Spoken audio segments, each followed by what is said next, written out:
to host this gathering, and happy to see so many faces, familiar faces, new faces. Anybody, this is your first time on one of these? Wow, welcome.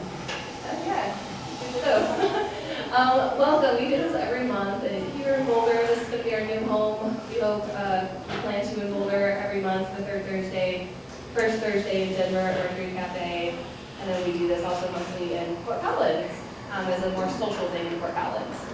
And so tonight, yeah, the whole reason we gather this way is to, we're a nonprofit, and our purpose is to just hold space for dialogue around the essential values and important issues of the psychedelic movement so that we can be in dialogue as a community, and that we always leave space at the end. We try to leave at least half an hour for people just to meet each other and be in community and meet someone you didn't know before and talk about what you're interested in.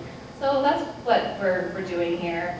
And so before I kind of introduce the evening, just a couple of logistics. Yes, please order from the cafe, support the venue.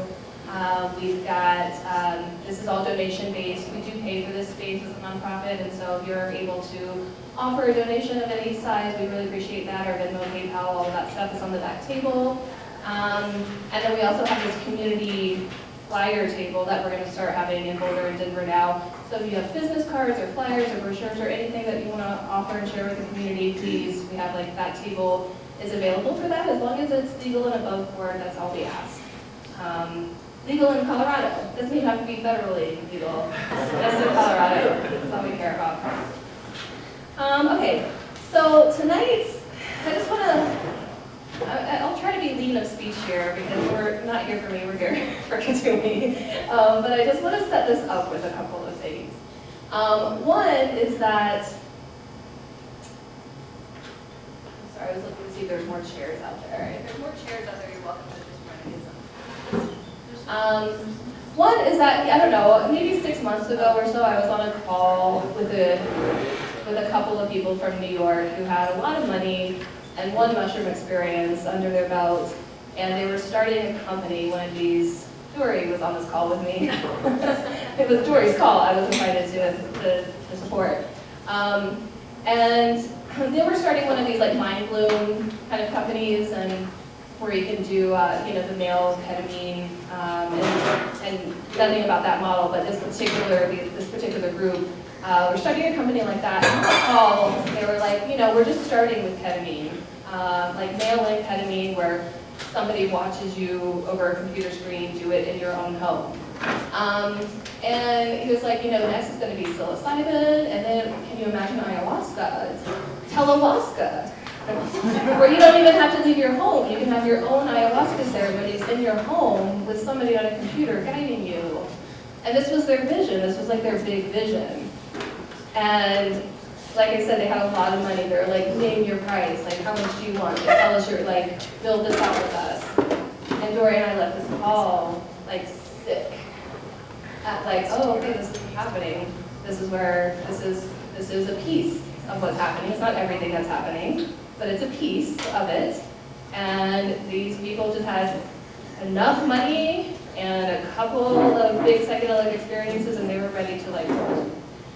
So that kind of there's just this question of as this scales up and as we grow, how do we be good stewards? How do we be respectful? How do we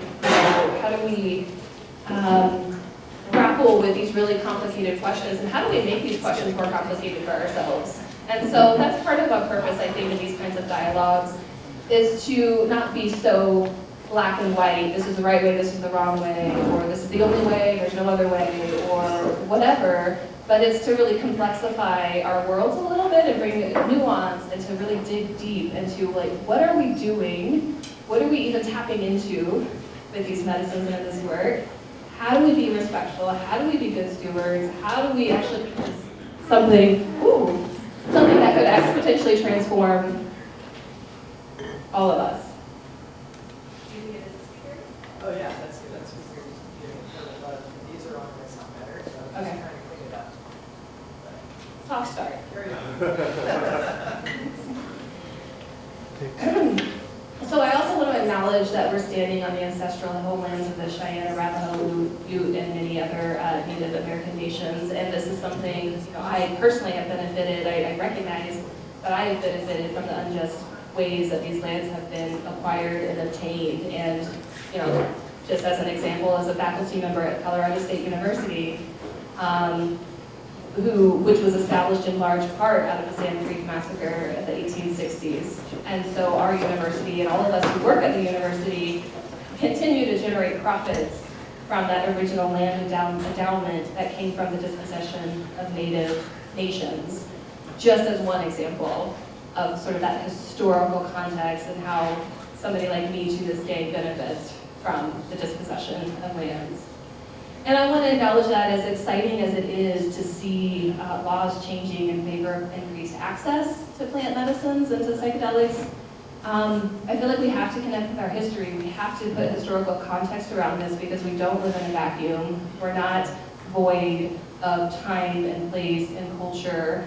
And so we have to really be anchored, I think, into our histories and bring them into our present and be willing to grapple with the difficulties of some of our histories in order to truly live into something that is potentially transformative and not just repeating what we've always done as a sort of colonizing folks who have that lineage of being on the colonizing side of history.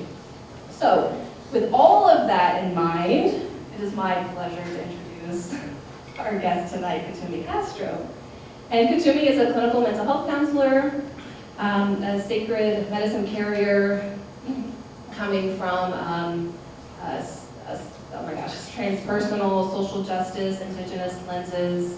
And I had the fortune of accompanying Kuthoomi on a retreat Kuthoomi was leading in Ecuador recently, and feel really honored to have been able to witness Kuthoomi and their medicine and to sit with this community that Kuthoomi studied with for many, many years now. It's so much better.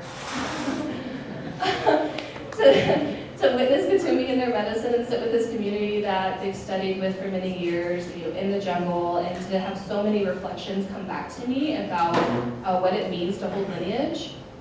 And so Kuthoomi, I'm thrilled tonight that Kuthoomi has come here and agreed to speak more with all of us about what it means to hold lineage and the role of elders in sacred plant medicine ceremony, and our own grief when we're disconnected from our ancestry, when so many of us are in our modern Western world. So I'm super honored and pleased to welcome Kuthoomi here. If you could all, I'm going to leave the stage and let Kuthoomi take over. If you don't mind helping me welcome.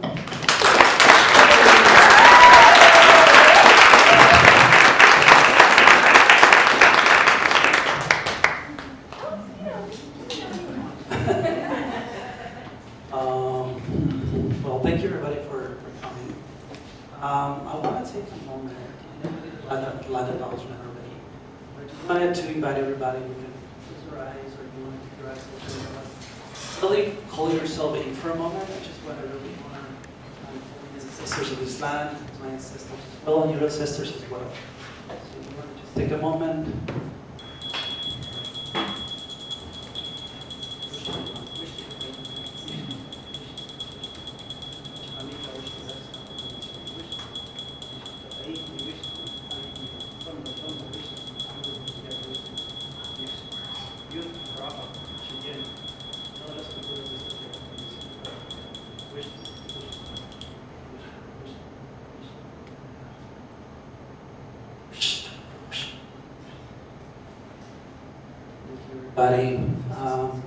So let me see where we begin. I wanted to begin with something that is essential in the work that I do. It's a little having income.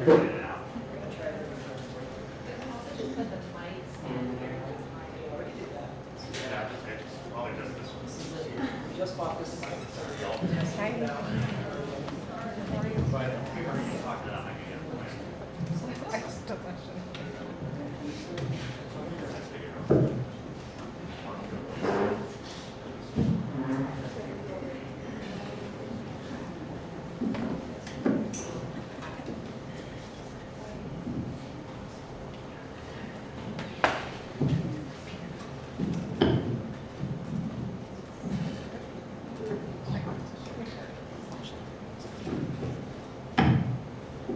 Testing, yeah.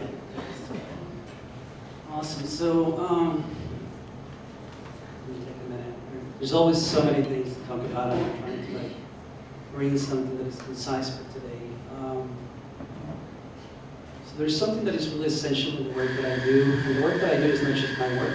It's a lineage work that comes from many traditions, many ancestral lineages from the Andes, from the Quichua people, from Ecuador, and also from Peru.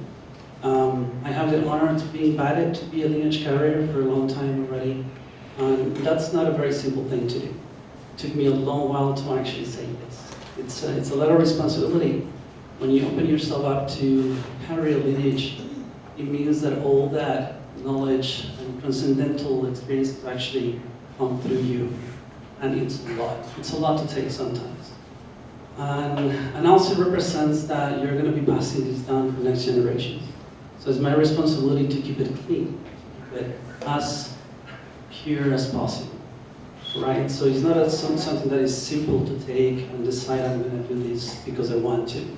It's something that you get invited to, and it takes a lot of work, it takes a lot of humble approach to it. You know, the more humble you are, as you continue to do the work, the more doors open to you, and the more you're invited into the lineage. And part of that work that I wanted to talk today about is sacredness. What that sacredness means for me might be a little different for everybody. We all come from different walks of life. But something that I've seen very common in a lot of the traditions that I've participated with, that I was happy and privileged to be invited to sit with other elders and communities, is that life itself is sacred. Like we are sacred, I'm sacred. And for some reason we forgot. I tend to do a lot of the colonial work. So for me, a lot of these things actually come through colonization, through the colonial mindset. And so part of the work that I do is be present in the work that I do so people continue to decolonize their body, their mind, their spirit. The body is our first sovereignty, and that's how you say it. It's our first land. Right, so the land on the ground was colonized, but also our bodies, which is also a land, was colonized. So part of the essential work is to decolonize your body, to decolonize your mind, and also the spirit. The spirit is also being colonized. And as we do that work, we begin to remember that everything that we do in life is actually sacred. We're just disconnected somehow, the illusion of being disconnected. Life itself is still secret, whether we want it or not. What is not sacred or has been disconnected from that sacredness is how we walk, or relationship to the land, or relationship to people, or relationship to the medicine. Right? So as we continue to come back to reorganize our lives, something happens when you begin to realize that the relationship that you have first to yourself, and also to people, and also to the land and the animals, start to shift to a point where like you feel sacred. And something happens, in my experience, in the heart. And in my tradition, we call it like you awaken the heart, like the first fire. It's awakened, and your heart becomes sacred. And there's an awakening of many spirit animals that come through that.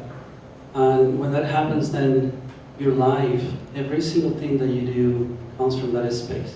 Or at least that's the prayer. So we become a prayer ourselves. Every little step we take is about praying for life, praying for ourselves, praying for community.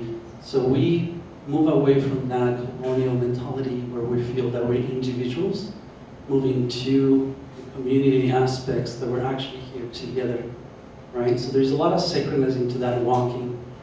And I feel that a lot of what is happening right now, because we're moving away from the colonial mindset and really tapping into plant medicine and also psychedelic medicine, there's a beauty of us walking in that direction, but because it has never been taught to us, there's a lot of missteps. There's a lot of harm that happens because we don't have the guidelines how to relate properly, especially plant medicines, right? Or ancestral communities, ancestral lineages, right? So part of the work that I do is actually guide people into what it might look like. Because at the end of the day, what I can show somebody is my walk, my prayer. But at the end of the day, you'll have to learn your own prayer, right? And find your own relationship to the sacredness of life and also yourself. So I'm also not here to teach you, I'm only here to show you what I do, what I've been taught to do in my community, in my lineage, my elders. I'm hoping and praying that something gets ignited in you, something that awakens so that you can find slowly what it means to relate in a sacred way to yourself, and also to people around you, and also to all the spirits and all the animals and the land and everything that is around us. And so that would be a little bit of how I want to go today in this conversation. And part of that work, also knowing that I was born in the city, I was born in Quito, which is the capital from Ecuador. Even though in my culture in Ecuador, curanderismo, which is ancestral lineages that we have, especially the Andes Quechua lineage, is being weaved into how we live in the city. Right? So we're not fully disconnected, we're still like melted into it, but there's a lot of Catholicism and so many other things that are happening. But we still have it. So I'm happy that I never fully lost it. I was still experiencing many other things from my ancestors, you know? So I was born in the city, and there was a moment when I also had to realize, how do I want to walk in this path? What do I want to do? And I began when I was 12. I left Catholicism fully and moved into curanderismo, which is my grandmother's lineage. And there was a lot of learning. You know, we're all like little babies walking this path. We're all learning, right? So we make mistakes. And in that walking, humbleness is one essential quality that we all have to develop. And what I'm seeing happening here, because of the colonial mindset, that's something that we're still not paying attention to. We're not very humble. Even when we feel we are, there's something still that is still ingrained into a sense of entitlement, in my experience. Like a sense that this is mine, I'm just gonna take it back, I'm just gonna do whatever I wanna do with this, because it belongs to me, because I'm someone from the earth, right? And it is true, we all belong to the earth. But there's so many steps that we need to take before we can actually claim them, right? And to be honest, it's something that you don't claim. Actually, it claims you back, right? Actually, the reason for me, I see so many people walking back into the ancestral ways is because the earth is calling us back. She's claiming us back. So it's not a sense that you're claiming it, but she's claiming you. Now in that claiming, we have to listen. So we don't listen to Mama, we don't listen to the Mother Earth, Pachamama, and we're always going to be kind of like lost, going in different ways. Right? One of the claiming aspects in my experience that is happening right now is that the earth is grieving us deeply. And I feel that so strongly. It makes me want to cry every time I tap into it. Because we're being so far removed from who we are. We're orphans, many of us. I was an orphan that was born in the city, partially disconnected, partially connected, but I was still an orphan. And it took me many years to walk back, to listen, to pay attention, to see how Mama was calling me back. And it's a slow process where, again, humbleness was like the main piece. And I also had a lot of colonial, I still have a lot of colonial entitlement that I have to work through every single day. So that's part of the colonial work that my invitation and my prayer is that everybody steps into it. Whether you're white, whether you're mestizo, black, or any race, ethnicity, any culture, like we all have to decolonize ourselves because we're all being heavily colonized.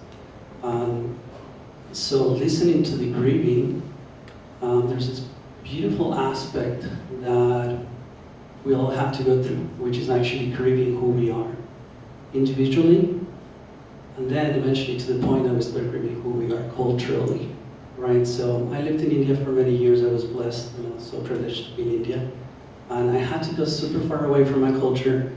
And after many years, 8 years away from Ecuador, Mama called me back. And it was not just the earth, but it was actually the womb, like the culture where I was giving birth.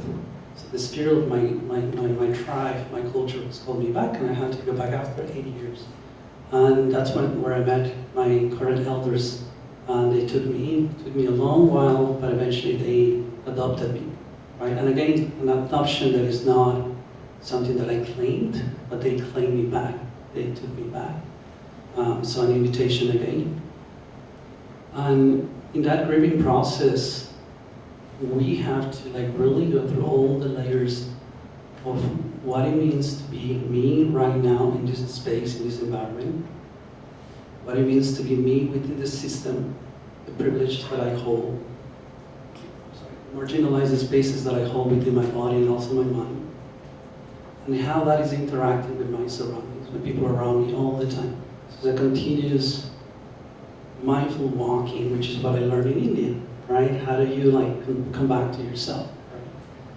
After being in India for so many years and I'm feeling the call back to Ecuador, I realized that in India I did a lot of work to sit with myself, right? To learn to sit with myself. And it was beautiful. And then when I went to Ecuador, I regained, or when I was invited back into my culture, I started noticing all these pieces that I was grieving from my culture. Every little thing that had happened to my culture, the pain, the hate, the tears, the joy, the connection. Like, we were completely, like, harmed with colonization. And being a mestizo person, which means that I hold indigeneity and also hold white lineages from Italy, Portugal, and also Spain, it meant that I carry both the oppressor and the oppressed within myself. So it was a lot of work towards understanding how do I find reconciliation within myself, because I was still harming myself, and I continue to harm myself very unconsciously, because I carry my other side, which systemically, it's marginalized, right? So, and I began to see that not only mestizo people have this, many people have this, even white people have this. Why? Because in my experience, how colonization happened is that the centralization of some groups in Europe turned back against themselves. They killed their own elders, they killed their own women, they killed their own children, and they took the power away from them, right? They commodified the resources to the point that they were like, okay, we don't have more resources here anymore, we're gonna go other places and steal from other people, right? So even white people have that experience inside that something was split. We have the aggressor and also we have the marginalized experience. So grieving those experiences is so essential to like really come back to the medicine work. Now, in my tradition medicine, we drink medicine like ayahuasca. I'm an ayahuasquero, but that's only one of the medicines that we take and that we have a communion and relationship with. They're master plants for us. They're not just simple medicine plants. They're like really, really strong medicine. That what they do in our experience, they're gatekeepers. They're the keys to open up the spiritual realm, right? But once you open up the spiritual realm, once you become sacred yourself, that is not always necessary. So water is sacred, the air is sacred, we are sacred, right? So how do we access medicine without always having to go into plant medicine? It's really essential. Because what I see is a lot of people is actually abusing plant medicine. And also psychedelics. You know, in my experience, I don't have a lot of whole experience with substances that are developed in labs. I do have some, and I've noticed that they're beautiful. They're really, really beautiful medicines. And I think they have the potential, and they already have been shown people how to like really connect to the spiritual realm, right? The piece that is lacking for me in the manufactured medicines is that it doesn't have a gatekeeper spirit. So they're like you're opening doors to other dimensions, to the spiritual realm, but there's not really a custodian. You don't have a spirit that is actually taking care of you when you're going through the portals. So that's a little tricky. It's a little scary. It's also a little dangerous in my experience. When we open portals, what happens with the ceremonial spaces amplifies everything. And I've seen people taking vows. I've seen people doing marriages and transitions and things with plant medicine. Transitions in themselves that are already sacred in their medicine, and then when you bring it into sacred space with plant medicine, which are plant master plants, and everything gets amplified. And I've seen people taking vows and doing things because it's trendy, it's fashionable, and they're like, oh, I want to do this, and then they're really messed up because everything is like super potentialized. And so talking here and sharing these pieces with you is like that we take a mindful approach to how we're reaching, first of all, the medicines and how we're reaching indigenous communities. We do have a lot to share. We've been sharing for a long time. The reason you all have this access right now is because we opened up the medicines a long time ago. In my tradition, we'd say, the Amazon and Andes tradition would say that we opened up the medicines 1930, more or less, and that was just for the city people, mestizo people. And then in the 1970s, more or less, we opened it for people from outside our lands. And so the medicines have been coming, and it's beautiful, and we have to be really, really mindful how we walk this path. I've seen many people getting really harmed in medicine ceremonies, and then they come back, they get integration, which integration is beautiful, but also integration is a Western colonial approach to it. Yes, we do, it's necessary, I'm not saying it's not, but also the integration, we also have to be mindful about it. Why do we have so much integration? If you hold ceremonies in a really sacred, appropriate way, integration is not always necessary, or it's a lot less than what we actually see happening right now.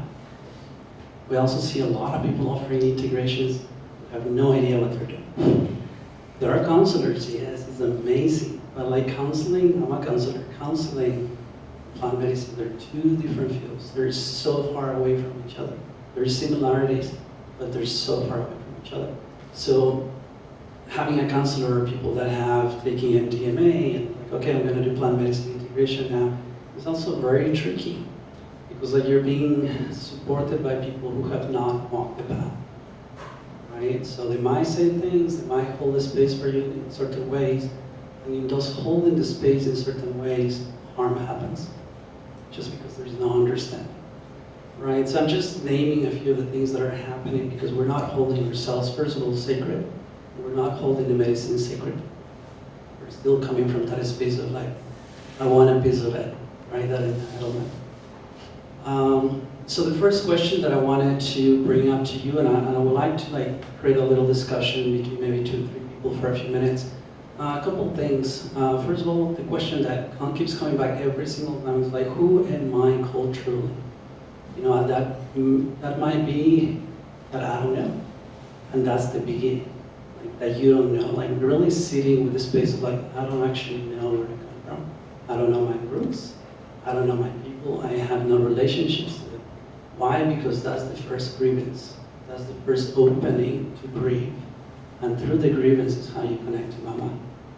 So that will be the first thing. In the same question, you might start seeing, okay, I come from these people and these people, like myself. I was like, okay, I come from the Castro people, right? So that was beautiful for me to know, and that was not enough. For me, it was like, okay, how do I get back? How do I start walking humbly and approaching my elders and people in communities that actually still hold the ceremonies and the ways of living of Indigenous people in a way that they will open up their hearts to. So my community, it took me about 5 years before they actually opened up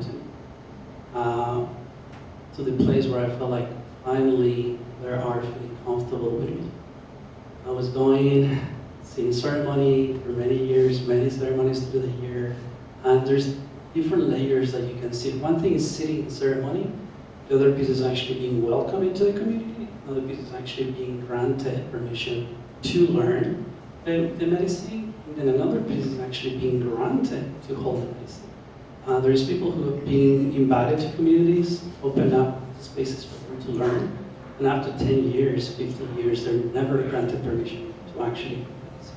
So learning or ways doesn't guarantee that you're going to be granted. It's sort of like university kind of a thing, right?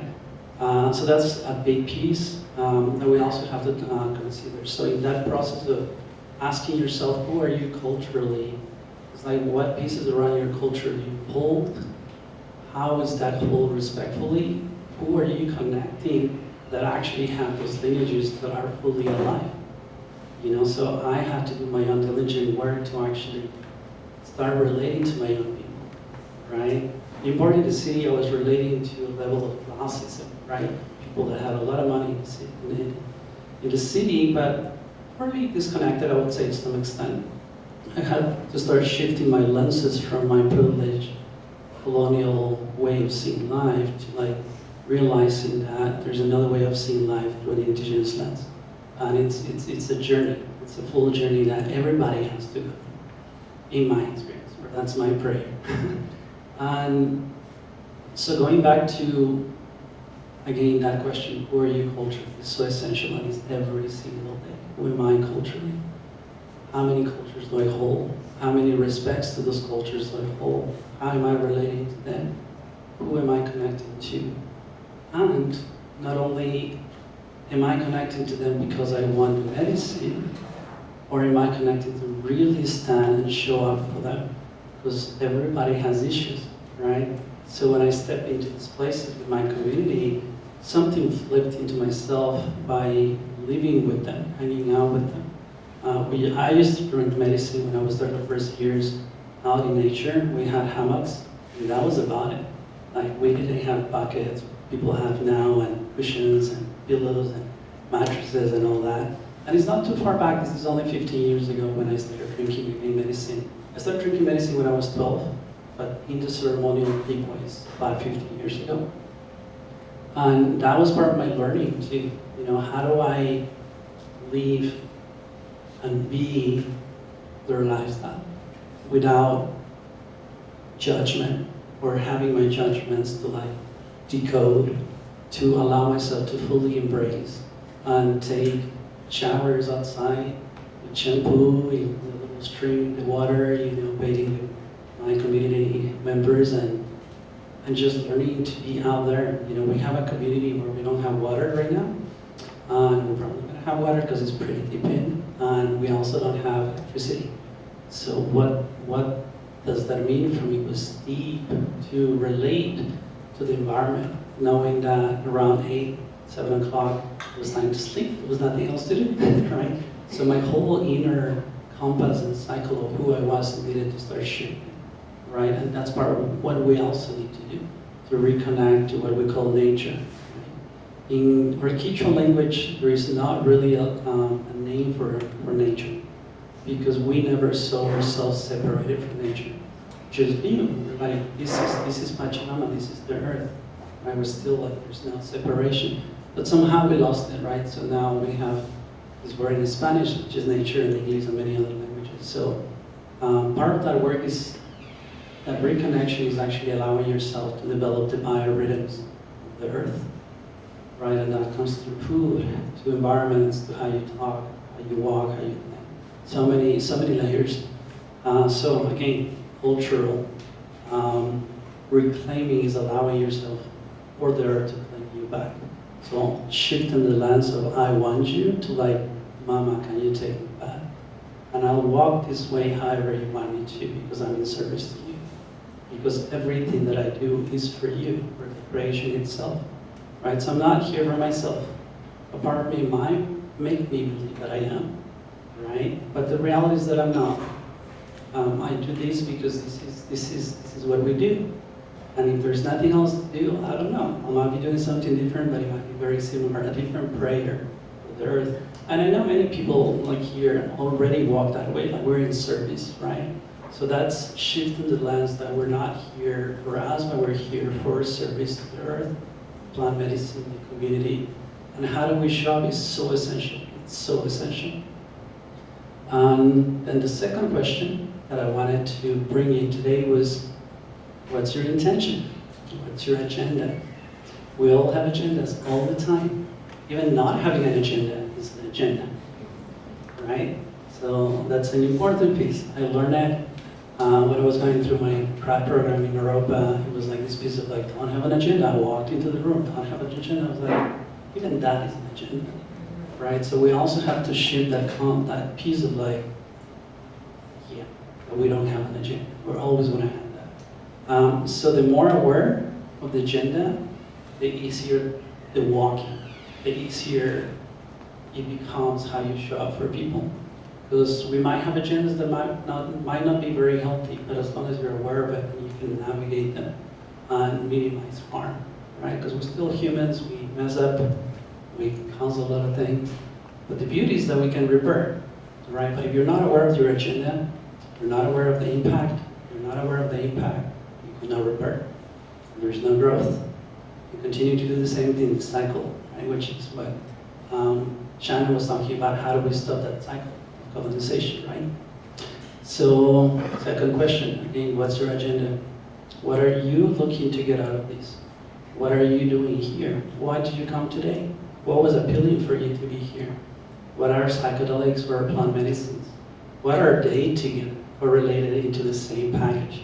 Two different things, completely different things, but somehow we bring them in together. So I like to take I would say maybe 10 minutes, maybe 5 minutes, find a partner, maybe the person next to you, and let's do just a little conversation about it. So let's take 5 minutes for one person and answer, see if you can answer from the heart without thinking so much, even if it doesn't make sense, even if it's not what you would like to listen. See if you can just share what it means to be you culturally, and also what is your agenda in this work. Right? Can we do that? Great. Maybe someone you didn't come with. Huh? I'm gonna push that agenda. We'll try.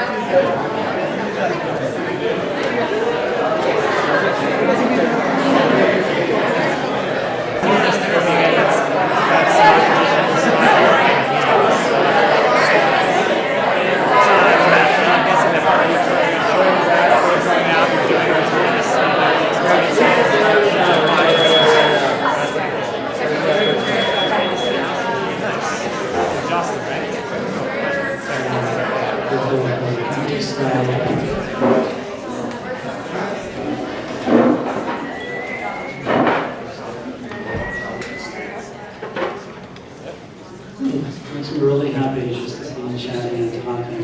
This is awesome. This is what we need to do before receiving medicine, you know? We need to come to terms on why we do this work and who we are and what we're doing. Right? How many people here have never ever even asked these questions or thought about these questions? You can raise your hands, and for everybody, one person. Anybody else too? Right? Don't be shy. Yeah. These are not simple questions. They're very deep. Asking ourselves who we are culturally implies that we're ready to face what's there, right? What's happening, right? What's happening for us what has happened historically too. Why is that you don't know? Why is that these questions are just coming up now? Right? Ancestrally, these things were not even questions. It was a lifestyle. Like who we are culturally was who we were, who we are. So, how many people here found it challenging? Raise your hand. I find it challenging myself every time. Yeah. Thank you for your honesty. Right, it's challenging, and that's okay. And many things keep coming up every single time you question it. When you talk to people about these things, it's actually very humble, because you're really showing yourself parts of yourself that they are not easy to actually be vulnerable about. Vulnerability for me is actually the biggest strength. It takes a lot of courage to be vulnerable. It's the opposite of what we usually see from a colonial mindset, which is seen as something weak, right? But actually it takes a lot. It takes a lot for you to actually be honest first to you and then share it with somebody else. So thanks for doing that, taking the challenge. How many people here would like to go even deeper with this work? Like honestly. There's no other way. There's not really other way. Medicines, sacred traditions are really coming back, really strongly. And when I say coming back, it's not because they were gone. They've always been here. It's known as oppression because the system is being laid on top of ancestral cultures. So we're pushing up again. We're like really cleaning the spaces, right? So we're the roots, the earth. Because we've been deeply connected to Mother Earth for a long time. And we're coming back. We're like, okay, this is not working. We need to get rid of it. And there's no way back. When you zoom out from what's happening right now, and you look at yourself and your family history, 100 years back, we're definitely in a better place right now than how it used to be 100 to 300 years back, in many different ways. It has to continue cleaning. In our tradition, we do something that is called limpia, which means to clean. And literally what we do, my understanding is that we're clearing, first of all, the colonial veil in Spanish we call it la marcación colonial, which means the dizziness of the colonization. That we're like in this dizzy space where like we don't really see what's really happening, right? So it's very dizzy, it's very confusing. So we made up all these fabricated systems to get a sense of belonging, but it comes from a space that something is just like so dizzy and confusing, right? So coming back to that space, we do limpieza, right? I have to keep cleaning myself every single day, every single time, because there's so many things that are flying around, thought forms, spirits. It's just so much that if we don't have a practice of like coming back to yourself, cleaning yourself every single time, we have a tendency to deviate, to go back to those ways, because it's still very strong. The colonial will is very, very strong. Not here. I'm sorry, just in the US. Everywhere. There's specific places that is a lot less. Like I have to leave the US once a year. It's a commitment that I need to myself, because otherwise I lose myself here. Right? I'm happy that I wasn't born in the US.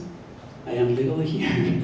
But I'm happy that I have the privilege to actually have my community somewhere else, that I can go back and feel home, nourish myself, replenish myself, and come back strong again. Because I do deplete myself when I'm here in the US. And it's a reality. So that's a reality that we also have to think for those who are born here, right? How do you find pockets in these systems where like you can replenish yourself, nourish yourself, right? And I see that's one of the reasons why people are so thirsty to come into indigeneity, to come into plant medicines. Because if we don't reconnect to the roots, then there's this sense of belonging that is not fully rooted. It's sort of like we're floating around. Again, we go back to this space of being orphans, right? We don't really know where we belong. So people come looking for medicines for so many different reasons, but one of the reasons that I see is they want to heal. They want to reconnect. They want to find a sense of belonging.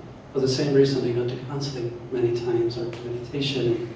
A lot of the different ancestral ways that have had their roots so intact, right? So even counseling. Counseling, it's a Western appropriation of a lot of indigenous traditions. That's the reality. Through Western mind colonial approach, right? But it has certain roots that have been appropriated, but it's still like there's a lot of beauty there's a lot of wisdom. And my work as a counselor has been, how do I decolonize my own practice, and how do I teach people to decolonize their own practices? Because at the end of the day, we want to honor where these teachings of psychology come from, right? We really want to reconnect, give back to those traditions where they actually belong, and by giving back and honoring, and those traditions, those roots, they claim us back. So we're not letting them loose to like, I don't want this anymore, but it's like letting go so that we can be invited. So it's not taking, right? So even in counseling, it's the same approach that I have, and I invite people to do that, to really wonder where practices that we do in counseling come from. You know, like I'll give you an example. For instance, a lot of the Gestalt work and a lot of the family constellations, a lot of that work comes from anthropological approaches in Africa, where they were watching how indigenous communities and tribes are actually hold council, and how they heal themselves, and how they support themselves in their own healing, right? So when we start knocking the door, it's like, okay, I do this particular counseling approach, it's like, where is that actually coming from? And how do I reconnect, how do I land back to those places where I could understand better and actually give gratitude to those communities where those lineages come from. The reason I mention these, and I tend to go into so many different tangents because there's so much I just have to talk about, and forgive me, but I tend to be more like, I just like to speak, listen and speak, rather than have a pure agenda, or that's my agenda, just letting myself speak, and like a storytelling kind of a thing, you know. And when we reconnect to where the practices come from, and we allow ourselves to be claimed back, again, the beauty of something internally happens where like sacredness begins to blossom again, right? Because it's the opposite of the colonial mind, which is like I want to take or I want to extract, but it's like I want to give back in service. And then when you do that, going back to what I was mentioning before, we did the exercise. It's like when you reconnect, and you're reconnecting to a certain culture, you're not only reconnecting to what people would call the beauty or the healing. You actually reconnect to everything that they have. So in my path, I became a strong social activist because my community, the Castro people, the Indigenous people from South America, we're like in big battle all the time. Mining is happening, extraction of oils, there's so much stuff happening. Cartels are happening. Oh my God, there's so much stuff. So we are suffering. So for me, it was like, when I go to the Amazon, I don't only go for medicine. I go to talk with them. I go to sit in councils with them and talk to them and see what can we do, right? I go and protest with them. I go on walks with them. And I do a lot of social work with them too, because that's what it is to actually be adopted. I could not just be adopted for a particular piece of the community. It's like family. If you have a family, it's the whole package. You don't just like take what you need and what you want, right? So going back to the agenda that you have for this, it's important that at some point, no matter if you're looking for healing, reconnecting, or finding ways to have a better life, at the end of the day, it's important that you come to terms to the space where like you realize that if you're claiming, allow yourself to shift that consciousness to like, allow yourself to cling back, and that means take on everything that comes from that culture. And that's a hard work, right? It doesn't come easy because there's a lot of work to be done because we're in a system. So that most people either away from this work or brings them closer. A lot of people don't want to do this work, to be honest. They just want the healing, right? Which again is very centric. It's about me, I want to heal, but I don't care about what's happening. There's not. Just come, give me the medicine, I'll go there, sit with you, I receive the healing, and then I go home, right?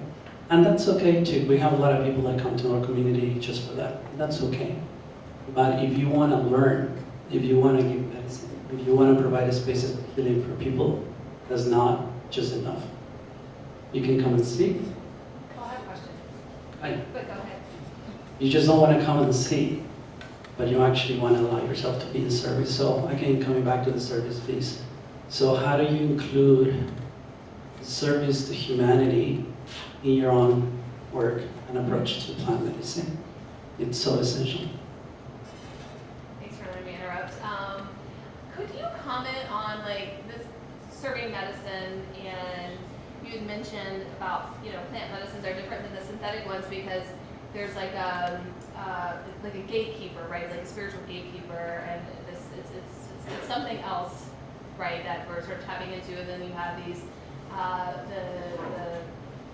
curanderos or elders of the community that are sort of like that. I don't know how you explain it, but what I'm really curious about is like, I'm sure many people have been very humbled in the jungle. I was very humbled in the jungle with these medicines and with Kuthoomi, and I had a moment of like, okay, the jungle is so much a part of this container, and the community is so much a part of this container, and like these elders who are embody so much of the plant and animal spirits of the jungle are part of this container. And then I was starting to think about, taking the medicine out of the container and putting it into Denver, right? And not that we can or shouldn't do that. People have beautiful experiences in that container also with a medicine like ayahuasca. But I'm just wondering about like, what are some of like the complications or considerations of that when we are sort of removing it maybe from Lineage and maybe from the original context it's used within, and bringing it into making it more accessible in this particular context? There's a lot of implications and a lot of things to think about with that question. The first piece,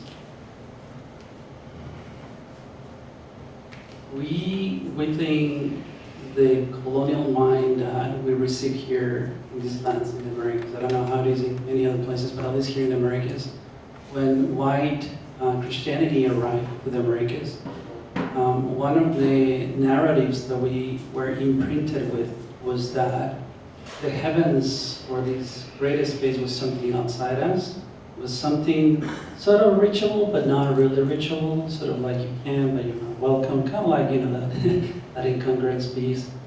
And they created this narrative that the spirit realm, or that heaven, its beauty and peace and harmony is all amazing. And that narrative was actually, in my experience, very harmful. And it's actually what led many people actually come into plant medicine work with that idea of, okay, we're gonna go in there, it's all the spiritual work, it's gonna be amazing, this is so great, nothing is gonna happen. And this is a totally lie, it's a lie.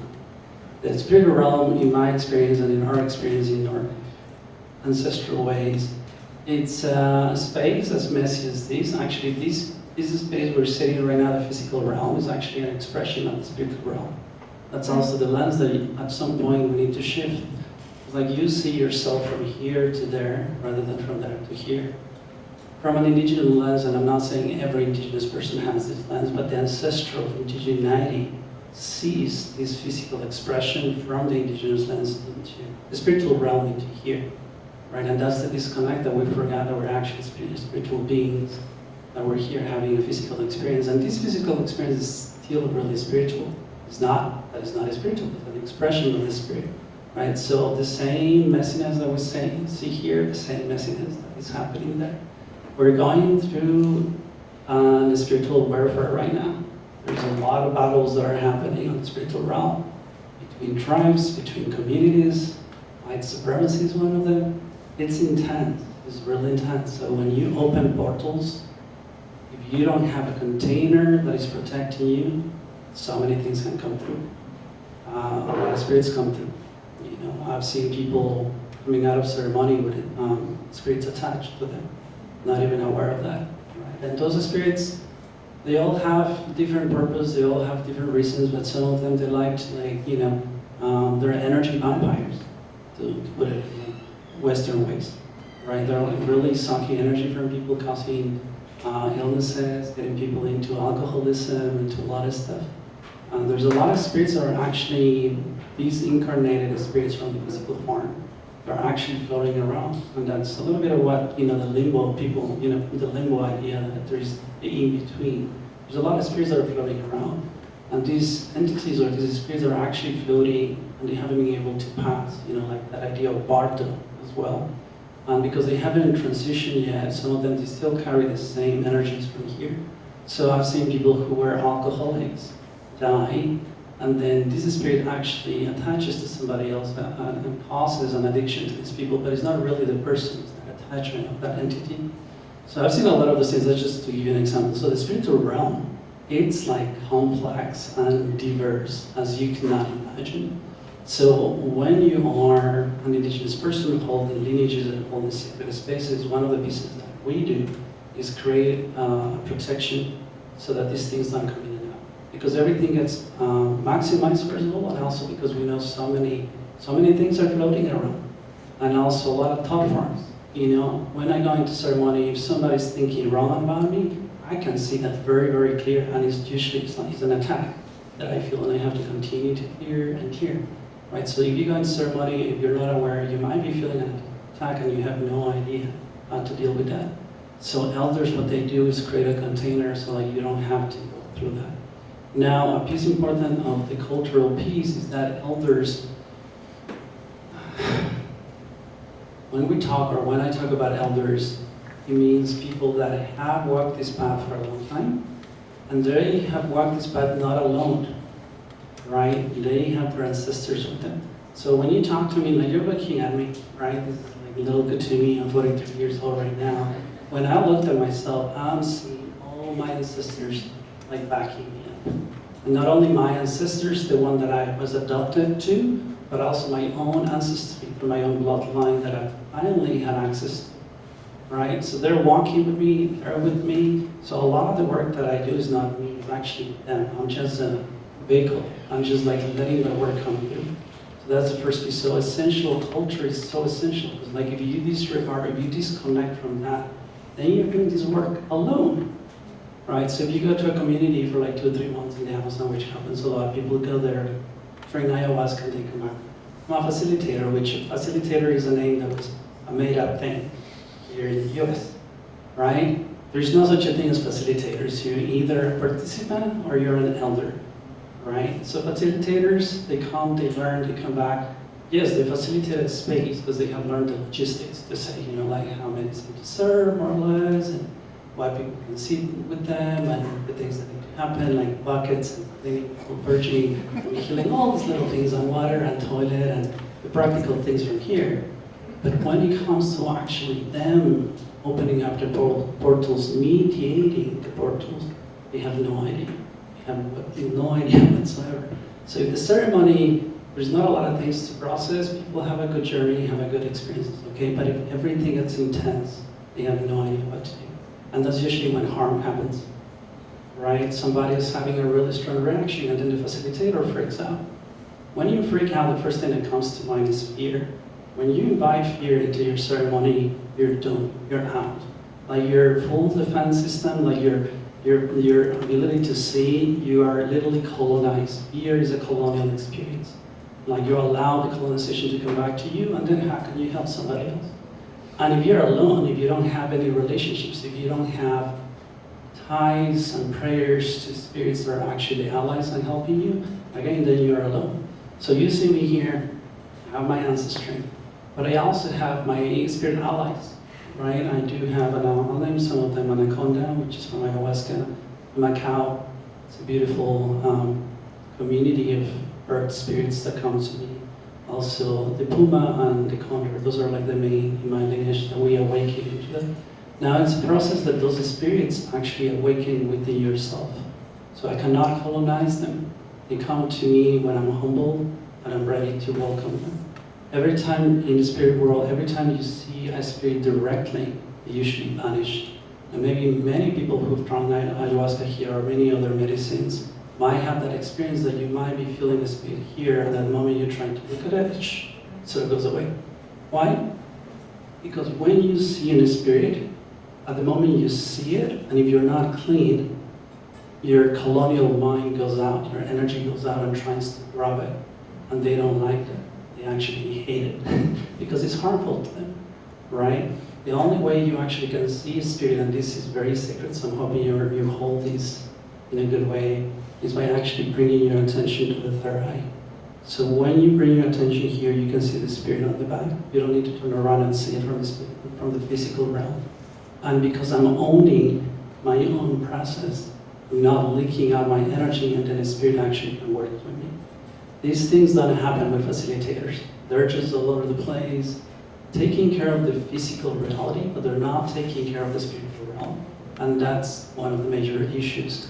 So when you take ayahuasca from their context, you bring it here, the challenge is not how you take it out, but who takes it out, and how is it being served here, right? So if you sit with an ayahuasquero, an elder here, that's totally okay. If you come and sit with me, that's totally okay. Yes, it is not the medicine from here, but I'm deeply rooted. So like if you see me in the spiritual realm, my roots go really deep in. And usually that's how we know who's curandero, who's not curandero.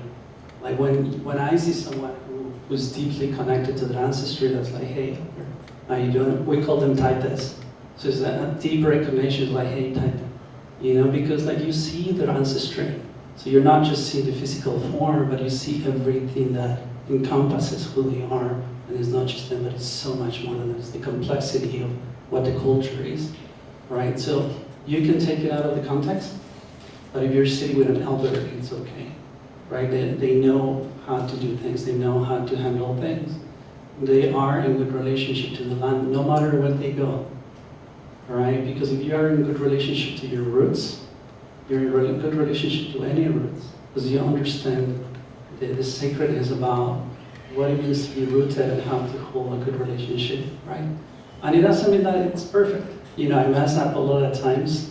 I sit with many elders here from different traditions, and I get called out so many times, and I'm humble. I'm like, hey, I'm so sorry. It's like, this is new, it's not my culture.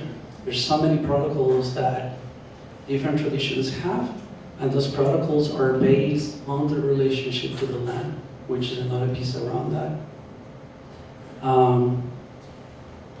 In my cosmovision, or cosmovivir, which means living the cosmology, in Spanish means that we understand that our culture, the way we dress, like this is medicine, right? The way we weave our clothing, it's medicine. Everything that is surrounding who we are culturally is actually an expression of the roots of Pachamama through us, right? So culture is not something that, in our experience, we made up. It was made up for us. It was that reciprocity with the land, the way we speak to the land, the way we communicate. So you'll see the Quechua people from the Amazon, and you see the Quechua people from the Andes. They look totally different because they relate differently to the land. And the deeper you go into the jungle, there is a lot more differences. That's why there's so many subcultures, right? So that's an important thing to see, that everything that we are is actually our relationship of the earth, of the spiritual realm, into who we are in a community, right? Rather than the other way around, where we believe that we actually bring culture. So when you shift that, then you understand, okay, this is the culture, this is the expression of Mother Earth, she's claiming me back. Awesome. I'm here in service. I'm here to do the best I can for that reciprocity. I'm in that biorhythm, I'm pulsing with life itself. So when you bring ayahuasca here, if you're sitting with elders or people who are actually carrying lineages, they still carry that biorhythm. They're able to adjust to this place. Yes, it is stronger when you see it with medicine in there, as you experience. Why? Because the roots of ayahuasca are everywhere in Amazon, right? So one of the things that I shared with Shannon there, and if you ever come to the Amazon, if you ever want to come, let me know. I'm happy to talk to you and see if it's the right time. We have our malokas, which are our ceremonial places. And that's where we conduct the ceremony. We open up the space, the sacredness, and we don't have to do so much protections as we do it here. Here is a little different because there's so much system that we need to work through. But anyway, so we're in the malokas, and sometimes people get up and they want to go and walk in the jungle, so we kind of have people of the community that are assisting. There are sections close to the maloka where we actually have vine, ayahuasca, and it's growing. When people walk out, we have to be very, very mindful that they don't walk so close to the vines. What happens usually, usually people that are able to get up, they might be having a really strong medicine journey, very strong psychoactive process in their system, so they might be able to okay, I'm gonna walk, it's okay, some people cannot even get up.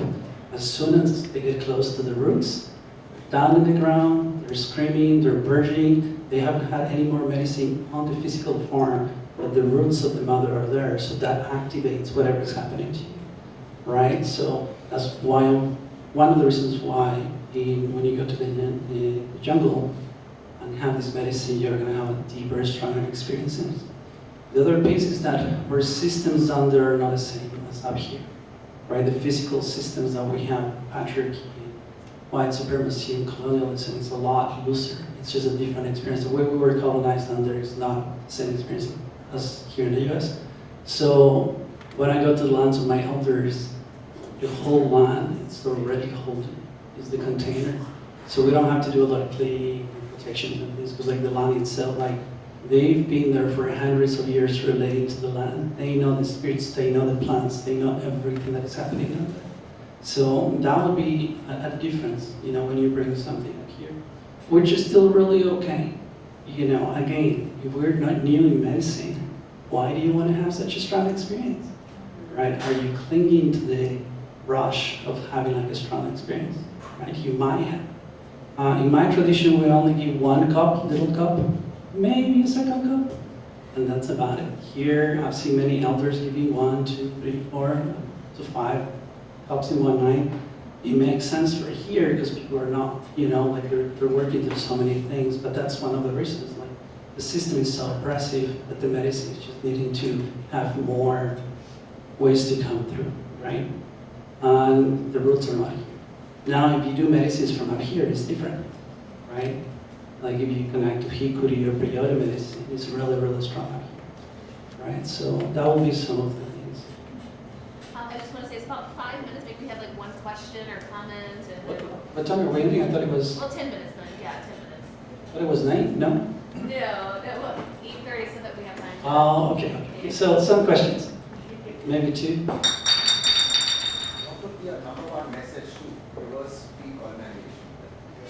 biggest message for reversing decolonization?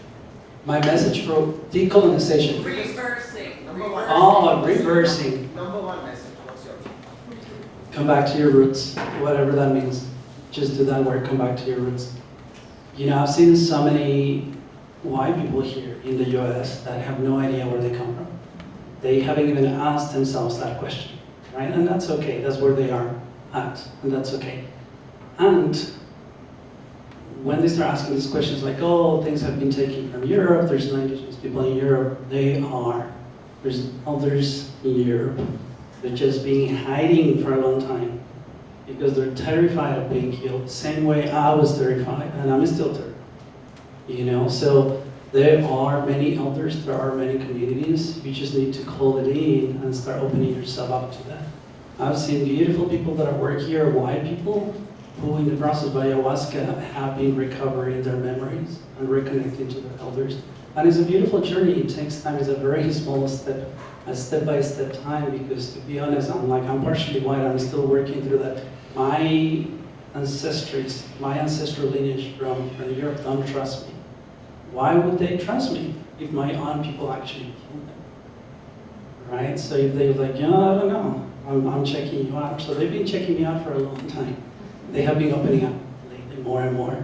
But yeah, so coming back to that question, it's like, do your ancestral work, whatever that means. You can do that through counseling. You can do that just through praying through the water.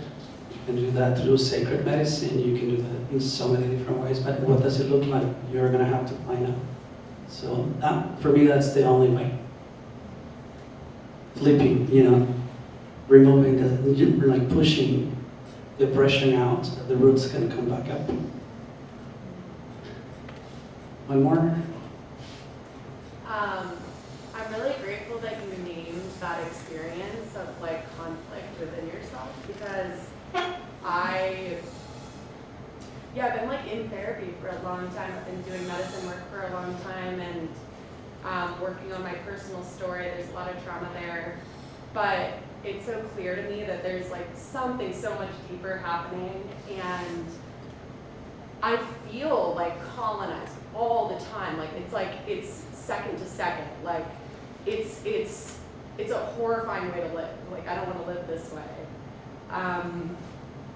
Yes, I'm just curious if you have any advice for, like in the moment, day to day, how to like cope with that experience. Yeah, you know, one of the works that I do in counseling and also just my life and with people is always that question. You know, it's like, what is my colonial mind here? How is it playing out?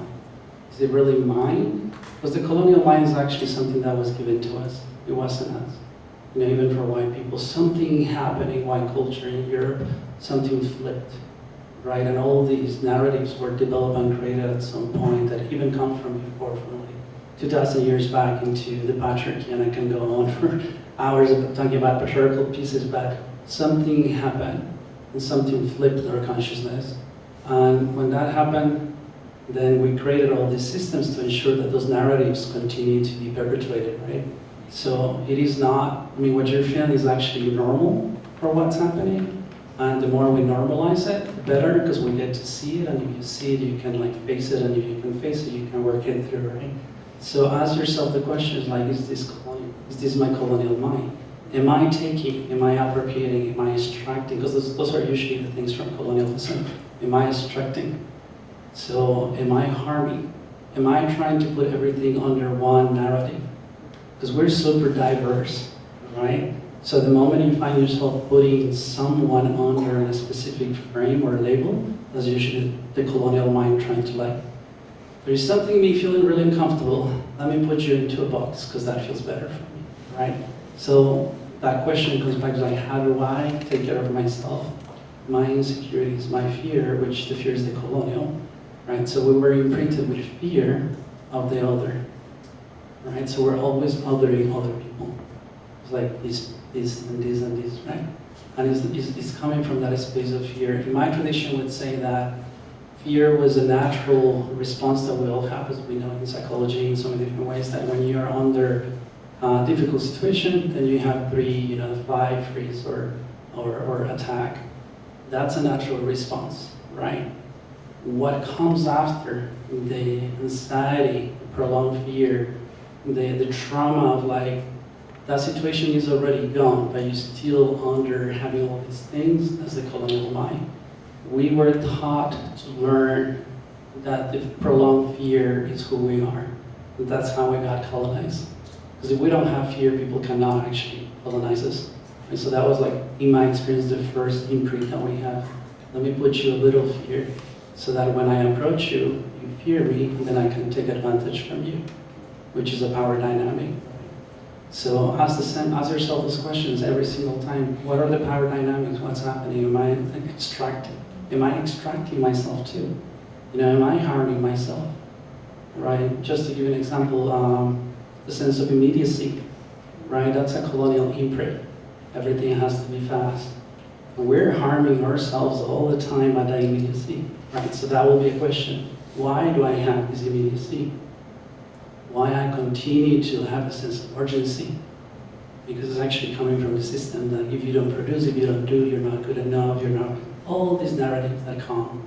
So yeah, and in medicine work, like if you go sincerely asking those questions, the medicine will show you a lot of those things. And it's an undoing. We've been, in these lands, we've been colonized for 500 years, right? And undoing colonization is going to take a lot more than that.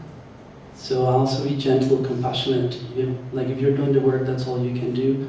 Remember that everything you're doing right now for you, if you shift it to like I'm doing it in service to the earth, all the generations ahead of you are going to be impacted in a positive way. So what you're going through right now is going to be a lot less for them. And that's the beauty of it, that you're doing it for the next generations, knowing that the generations that are coming are your descendants, which are descendants of the earth. So again, it's that cycle. Like you're in touch with mother, the community, the connection with the mother, and in service. Something else? I had two that somehow feel. Can you speak up? Yes. So you spoke to patriarchy, these forms of supremacy that are the DNA of colonization. And I'm wondering if you could speak to human supremacy over Earth, planet, and that being, kind of like a cultural ancestor of patriarchy and racism, and then also the relationship between forgiveness and remembrance. So, question a little bit around human supremacy, right? In my ancestral ways, in the Andes ways, we see humanity as the children of the earth, like the youngest form of actually the expression of life here.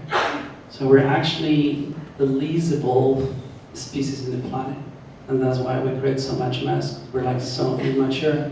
We're like really little babies, right? And that, there's so many hierarchies to, like indigenous people are usually the elders because they have managed to keep the sacredness and the knowledge. Like the newest generations, white supremacy and Western colonial mindset is even younger. That's why we behave in the way we behave. Harmful. We're just little children playing around, right? So we don't want to pathologize ourselves, but at the same time we want to recognize that that's what we are. And because somehow in that colonial mindset, we decide to take power over things, and we created a whole mess, right? So, yeah, human supremacy is huge, and that's why, again, if we do cultural work, if we do grievance work, if we do rerouting, reconnecting, reindigenizing, there's a moment where you come back to that right relationship that, yes, we're still children of the earth, and we have to listen to mama, and we have to listen to the spirit world, we have to listen to the plant world, and we have to listen to the animal world. You know, they're way more advanced than us. That's the reason why they help us. That's the reason why they come into ceremony. You know, when I'm in ceremony, my condor comes flying, not just one, but many. You know, in my tradition, the condor is the elders of the elders, because it's the bird, the spirit that flies the highest, closest to the sun. And for us, the sun is the creator.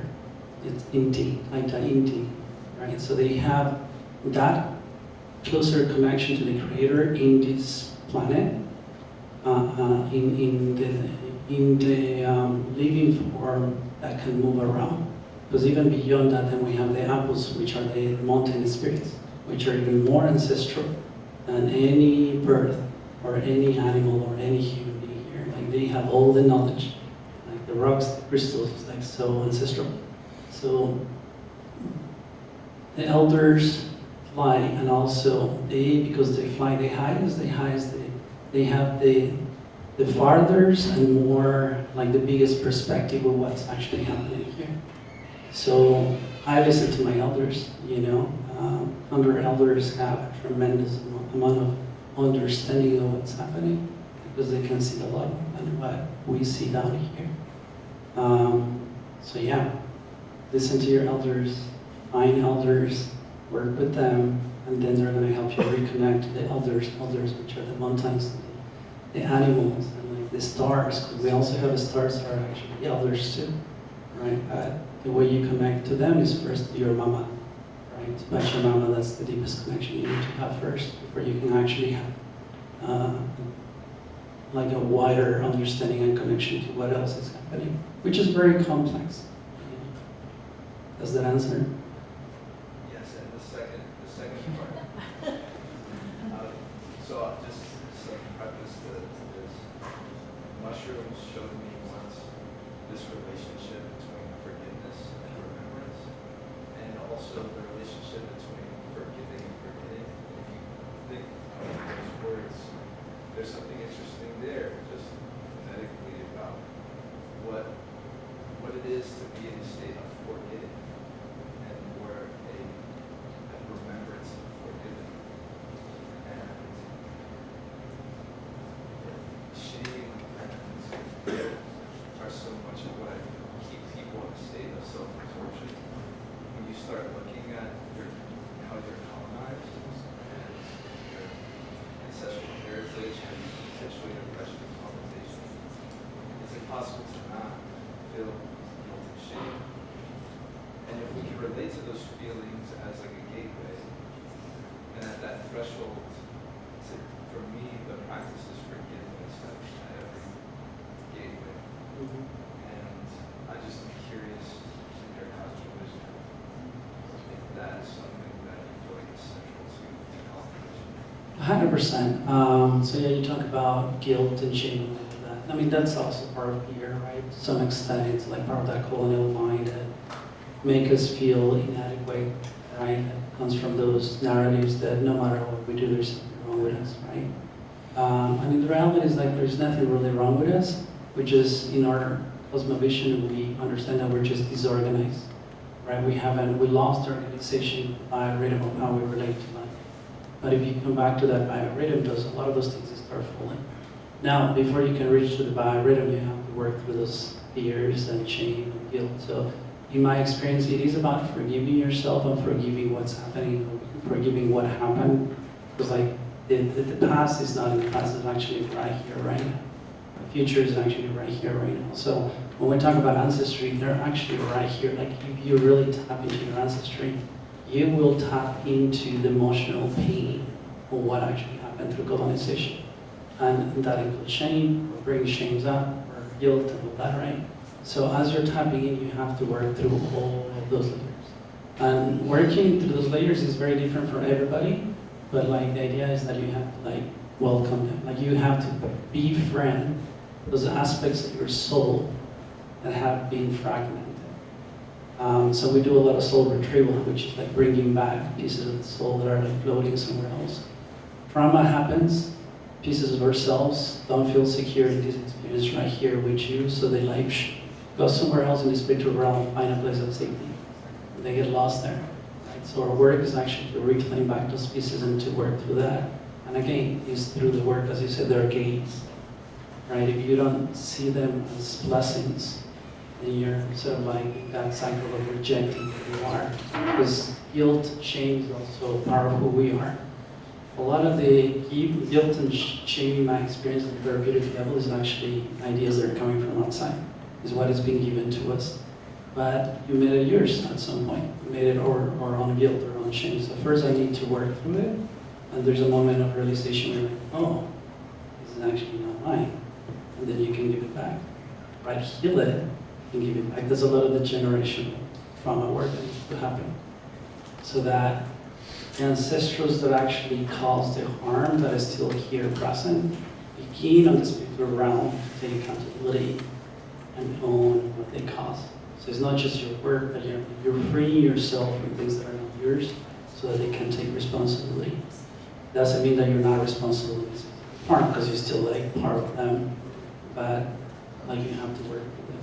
So there's no way out of it if that's part of the question, in my experience. There's no avoiding change. Does that make sense? Awesome. Thank you so much. Can I take 2 more minutes? We're over. So, the invitation and a prayer for all of you.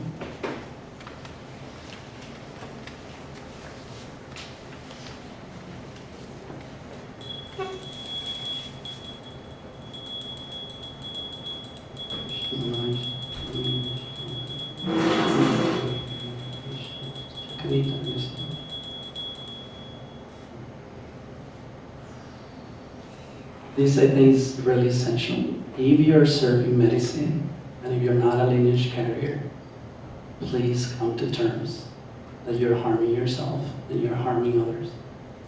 It's so essential that you really understand it. And I said from the carrying space that I love you and I love the humanity. If you're serving medicine and you don't know what you're doing, please stop and begin the work that is going to take you there at some point if you walk humbly. Please. It's so essential. I know so many people are serving medicine nowadays. So many people are getting harmed. And we are under delusion that we're helping. Yes, maybe we're helping in certain areas and we're expanding and growing, but there's actually a lot of harm happening. And I can tell you there's a way to do exactly the same work you're doing without harming or minimizing harm to the very little tiny bit. It is possible. So if you are not consented, if you don't understand the medicine yet, work with the medicines that you understand. Maybe work with the medicines that don't have a lineage yet. And if you want to work with medicines that have a lineage, please do find elders. Allow yourself to be initiated. Allow yourself to be invited. Allow yourself to grieve. If you haven't grieved your own connection to the earth, how are you holding a space for people?